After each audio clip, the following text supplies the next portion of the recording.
The moment Caroline Leavitt stepped onto the plane, a deep breath of relief filled her lungs. It had been one of those never-ending days, the kind that made her wonder how much longer she could keep up with the relentless whirlwind of Washington, D.C. As the youngest White House press secretary in history, she had spent the day locked in briefings, dodging loaded questions from journalists, and managing the unpredictable chaos that came with her position. But now, she was leaving all of that behind, if only for a few days. Home? A short flight to Manchester, New Hampshire would take her back to where she wasn't Caroline Leavitt, the media warrior, but just Caroline, the girl who once scooped ice cream at her family's small-town shop. She adjusted the strap of her carry-on and strode down the narrow airplane aisle, the scent of fresh brewed coffee mixing with the sterile tang of airline upholstery. The flight was packed, every row filled with passengers settling in, flipping through in-flight magazines, or mindlessly scrolling through their phones. It was a familiar scene. Routine. She reached her row in first class, placed her bag under the seat, and sighed as she sank into the cushioned chair. This wasn't a luxury, at least not in the way people assumed. It was a necessity. Being part of the White House team meant relentless travel, bouncing from city to city, meeting to meeting. This seat was one of the few respites she had before diving into another demanding week. But then she saw him.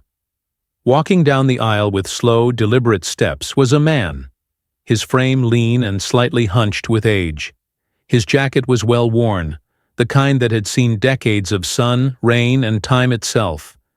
But what stood out the most was the cap on his head. Caroline had seen plenty of them before, but there was something different about this man. Something that made her straighten in her seat and take a second look. There was weight in the way he carried himself.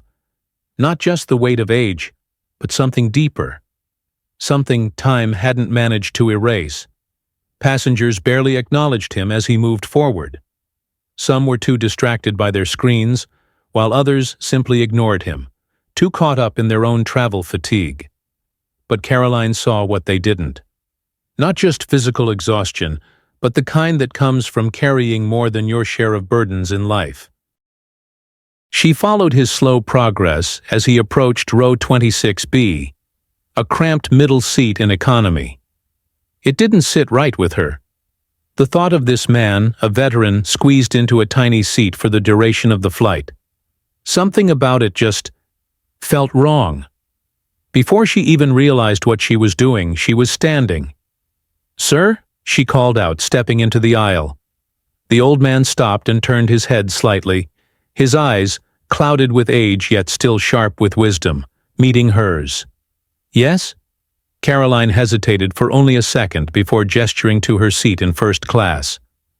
"I'd be honored if you'd take my seat up here." For a brief moment, silence stretched between them. A few passengers in nearby rows looked up, their curiosity piqued. The veteran blinked, clearly taken aback. "Oh no, I couldn't possibly," he said, shaking his head. "Please," Caroline insisted, her voice soft but firm. "You've already done so much for this country. Let me do this for you." From the corner of her eye she saw the flight attendant pause, having overheard the exchange. "That's very kind of you, Miss Leavitt," the attendant said with a warm smile. By now, more passengers were taking notice. A businessman 2 rows back looked up from his emails. A young woman pulled down her headphones. A couple in their 40s exchanged knowing glances. The veteran let out a quiet chuckle, shaking his head again. "Well, if you insist," he finally said, "but only if you let me buy you a coffee when we land." Caroline smiled. "Deal." The flight attendant helped the man into the first-class seat, as Caroline grabbed her bag and made her way toward 26B in economy. She didn't do it for attention.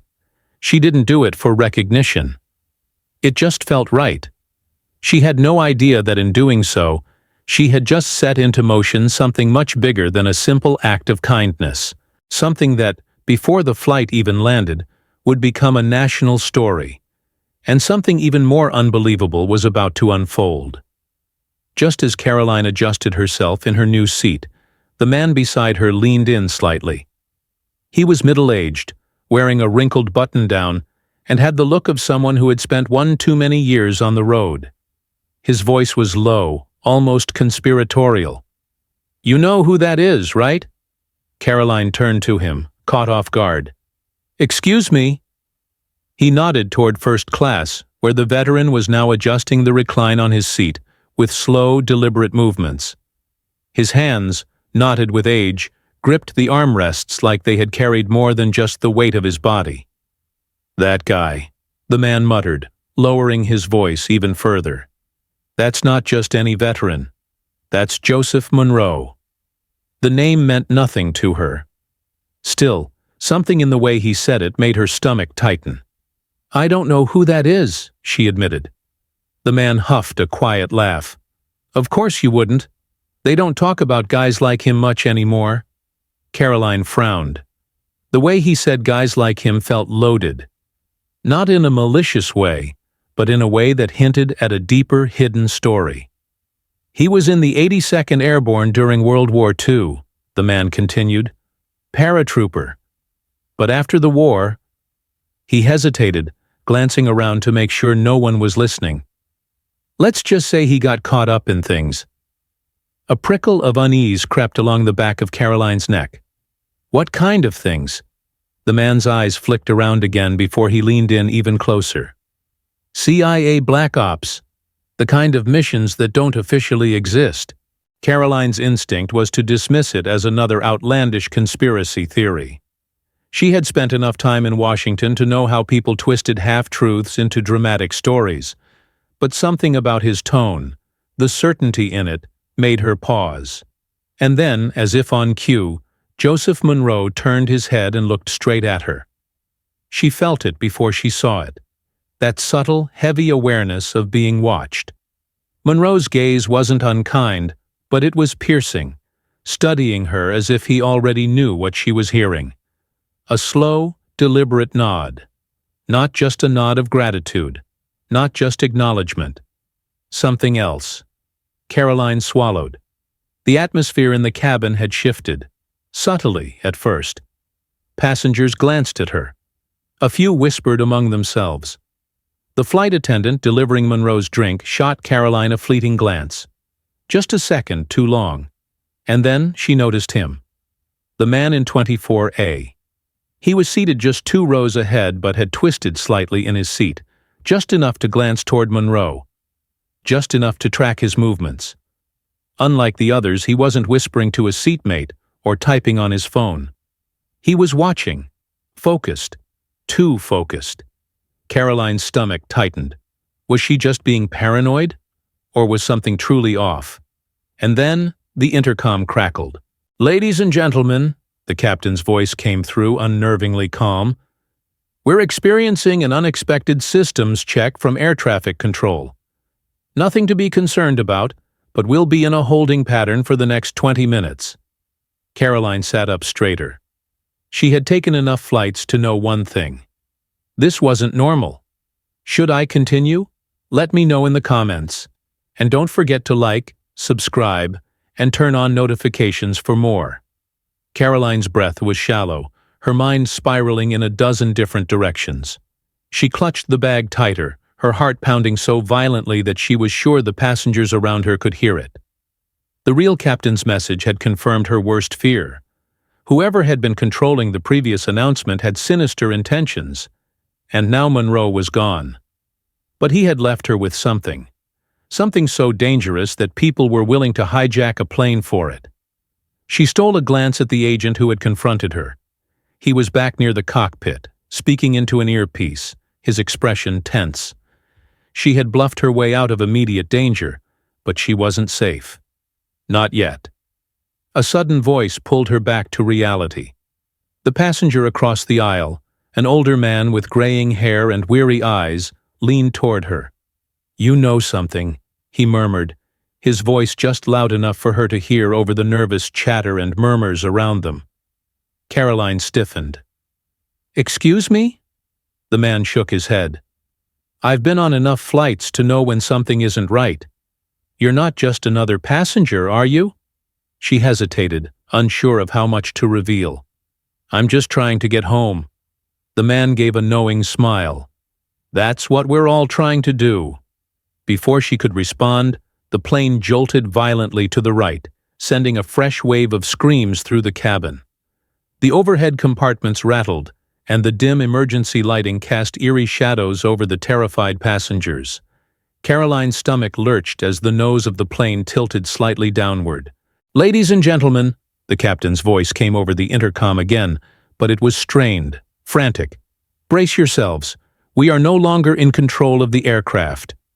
Chaos erupted. People screamed, clutching at their seats, their loved ones. A mother pulled her child close, whispering reassurances that neither of them believed. Caroline's nails dug into the fabric of Monroe's bag. She wasn't going to let this end like this. She pulled the bag onto her lap, unzipping it just enough to slip her hand inside. Her fingers brushed over the flash drive again, its small metallic surface deceptively ordinary. Whatever was on it had cost Monroe his freedom, maybe his life. If they landed in the wrong hands, whatever they were, it wouldn't just be one man paying the price. Her decision was made.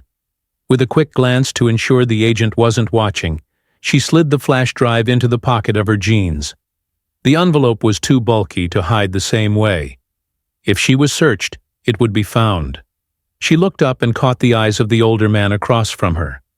Something in his gaze told her he understood more than he let on. "If we land," she whispered, "I need to get this to someone who can expose it." He didn't hesitate. "Then we'll make sure you do." The plane jolted again, this time with a sharp drop that made her stomach flip. People shrieked. A flight attendant tumbled down the aisle, catching herself on an armrest just before hitting the ground. The air smelled of fear, sweat, adrenaline, desperation. Caroline turned her focus back to the cockpit. The agent who had confronted her was still at the front, now arguing with a second man. They were too far away for her to hear, but their body language spoke volumes. The second man was furious, jabbing a finger at the agent's chest. The agent shook his head, arms crossed defensively. And then something unexpected happened. The second man stormed into the cockpit and slammed the door shut behind him.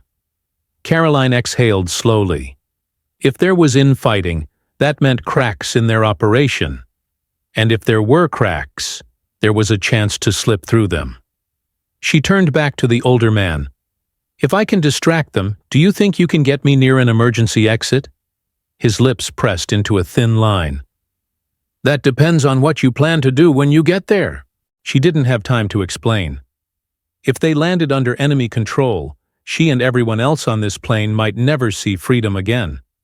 She needed to ensure the flash drive got out, even if she didn't. "I just need a shot," she said. "Can you help me?" He studied her for a moment before giving a single firm nod. "Let's do it." Before she could second-guess her own reckless plan, Caroline took a deep breath and did something no sane person would do on a hijacked plane. She unbuckled her seatbelt and stood up. Immediately, heads turned. The agent's gaze snapped to her, his posture shifting to one of alertness. "Miss," a flight attendant said weakly, "please, you need to stay seated." "I need to use the restroom," Caroline interrupted, keeping her voice light, casual, as if this was just another inconvenience on an ordinary flight. The agent took a step toward her. "Now isn't the time." She crossed her arms. "I'd rather not wet my seat, thanks." A tense moment passed. The agent clenched his jaw, eyes scanning her, weighing his options. Then, just as she had hoped, he flicked his gaze toward the cockpit door. He wasn't in charge. Someone else was. He didn't want to make a scene, not until he had orders. He exhaled sharply through his nose. "Make it quick." Caroline nodded and turned toward the aisle, her pulse thundering in her ears. As she stepped forward, she caught a glimpse of the older man standing, subtly shifting himself between her and the agent. A silent promise. He had her back. She moved toward the rear of the plane, each step careful, measured. The exit row was just ahead. If she could get to it? The cockpit door burst open. The second man, the furious one, staggered out, his face contorted in rage.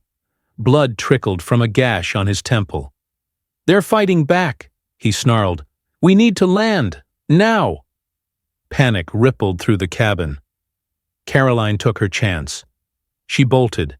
The agent shouted behind her. Footsteps thundered. Hands reached out, grabbing at her, but she was already lunging for the emergency exit, fingers fumbling for the lever. She yanked it. The alarm screamed. The decompression hit instantly, a violent force ripping through the cabin as the emergency door burst open. Wind howled, oxygen masks whipped in the air, and for a split second, time seemed to freeze. Then the chaos exploded. The force of the wind dragged her forward, but strong hands caught her. The older man. "Go!" he shouted, shoving something into her hand. She looked down. The flash drive. "Get this to someone who can use it," he said, voice barely audible over the wind. Then he braced himself against the seats, pushing back against the force trying to suck them both out. Caroline's mind reeled, but there was no time to think. She met his eyes, nodded once, and then she jumped. And as she plummeted into the night, the last thing she saw was the plane, growing smaller and smaller above her, still locked in its deadly battle for control. The fight wasn't over. It had just begun.